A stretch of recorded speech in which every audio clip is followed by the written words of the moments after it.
it's raining and I'm getting wet. So this week is spring break, so we thought we'd make the most of it and take some time off and spend some time at the lake. Just kidding, we're here to work.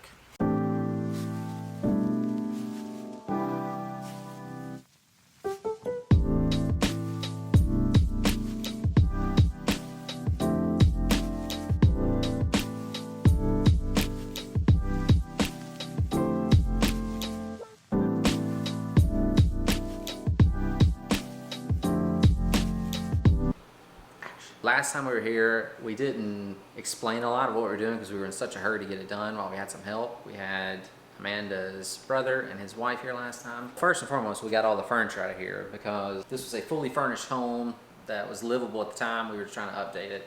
So we got almost all the furniture except for the few pieces that they're keeping, and we took up all the flooring and we tore out the entire kitchen, which was the main thing that they were wanting to get done. Now that we got that, we're replacing these lights with some can lights. So we're gonna have to get some measurements of where vaguely we want to place our can lights, and once Amanda is happy with the layout of them, I'll set the laser up to get us a straight line so that they'll all be marked in the same place, so that the cans will all line up. So when you're standing at a distance and you look down at them, they won't look all wonky across the ceiling.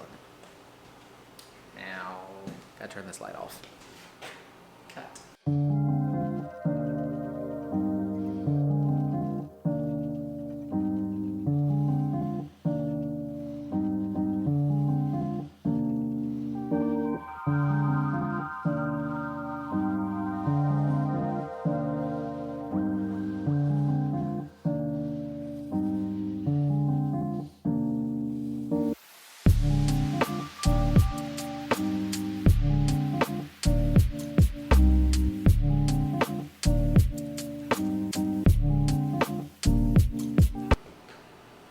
Got a case of headphone hair.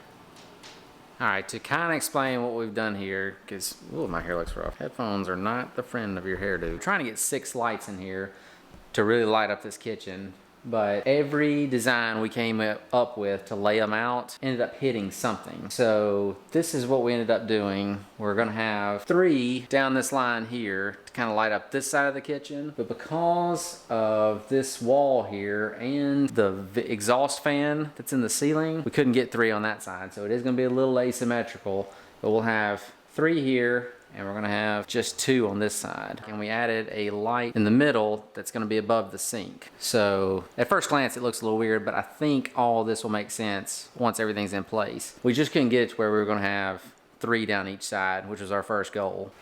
And if it looks terrible, Amanda picked it.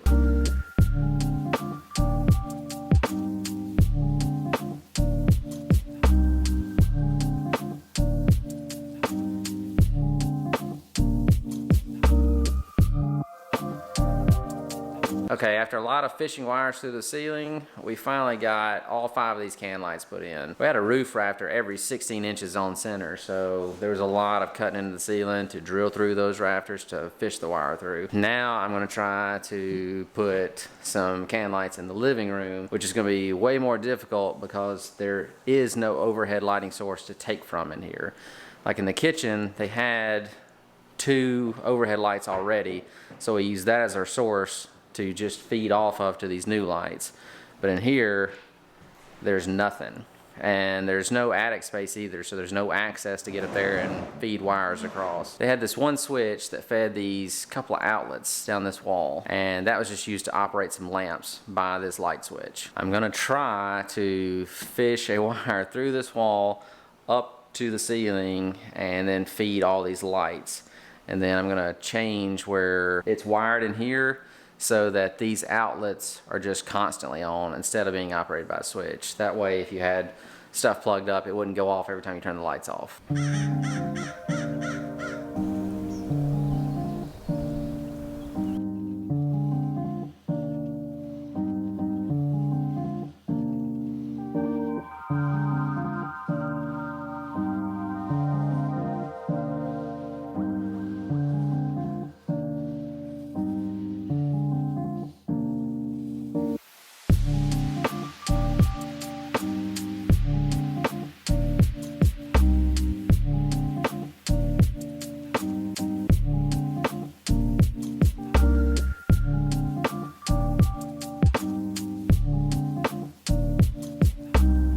On all the holes I've cut out so far for the can lights, I've only been cut out just the template that comes with it, but we're actually adding this distressed wood ceiling on top of this. I don't think these can lights will go in unless I notch out for the little tabs. You hold it all the way up, and then once it's in the ceiling, you let it go and it clamps down onto the ceiling to hold the light tight in place. And I don't think it's gonna work with just this hole because I haven't made a notch for those little tabs. I have this layer of drywall already, and I'm adding another layer underneath this, so that tab will just hit this drywall. It won't go up and over it like it's supposed to. So I think I'm gonna have to notch out on each side of this for it to go over that distress ceiling. It'll miss the drywall and just land on top of the ceiling that I'm adding. I don't know if that makes much sense, but I think it would just hit this if I just use this hole that's here. It won't be enough for that tab to go past it. I've already done the whole kitchen. I didn't notch any of those. I'll have to go back and do them. But as I go down this room, I'm gonna go ahead and do it now. I just thought I'd take a minute and explain why I'm doing this. So that if you're buying a can light similar to this, it's not gonna tell you to do that. And if you're only putting it on an existing ceiling, you won't have to. But since we're adding another layer, I think I'm gonna have to do that so it'll fit.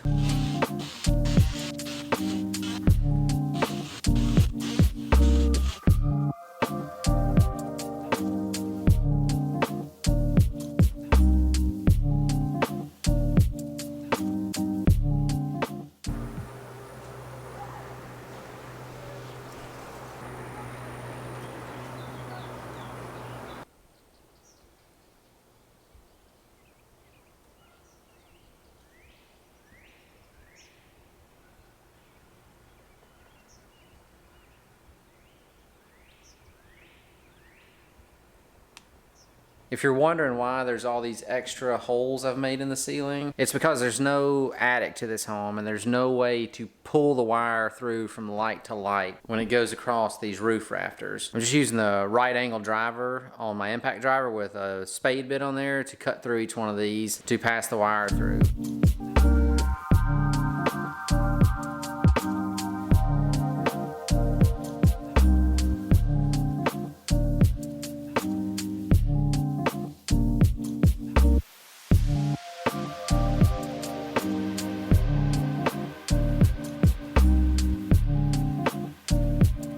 I'm getting a really late start on this part of the renovation. We had to move everything out of this room so we could even work on it. We just had to scoot everything from the kitchen into this living room slash dining room. And since it's already like 4:15, I don't know how much of this I'll get done, but I have to take out this little partition here because that's where our pantry cabinet is going. I have to remove all of this crown molding around the room, and then we can start installing this distressed wood on the ceiling.